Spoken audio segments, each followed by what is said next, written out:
Maverick business tycoon Elon Musk's move to snap up a 9.2% stake in Twitter has given rise to a lot of buzz as well as speculation as to what he intends to do post the stake buy.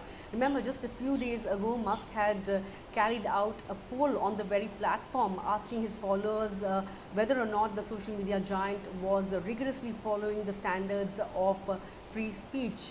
Out of the 80 million followers that he has, majority of them had responded in the negative, saying that the social media giant was in fact not upholding the ideals of free speech, to which he had replied that he will give a serious thought to building a social media platform of his own. Now, little did people know at that point of time that he will go on and become the largest shareholder in the microblogging site. Now, most of the people are speculating that he may in fact nominate a few people on the board of directors of Twitter and thus have a say in the affairs of the company without too much spending too much time.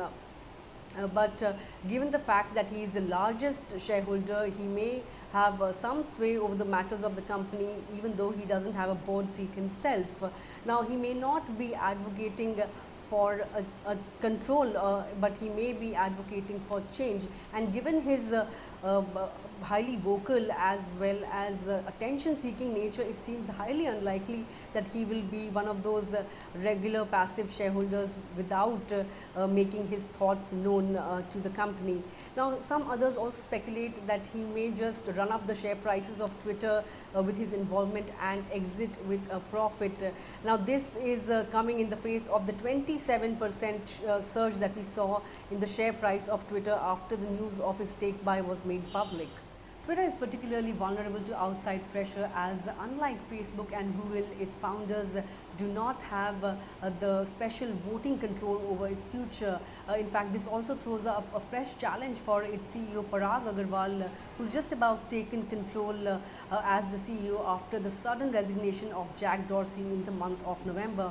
Now, Agrawal has vowed to increase accountability and make faster decisions and also improve the product execution. He has also set ambitious growth targets and increasing the annual revenues to $7.5 billion by the end of 2023. Now, most believe that Musk's involvement may just steer the company towards that ambitious goal. However, it's no secret that Musk has shared a fairly complicated relationship with Twitter, with some of his tweets landing him in hot water with regulators as well. One can't help but wonder whether Elon Musk will be happy with the size of his stake, or is he going to go ahead and increase his stake over a period of time. But one thing is certain, that his move to pick up a stake in Twitter will keep everyone guessing as to what his real intentions are.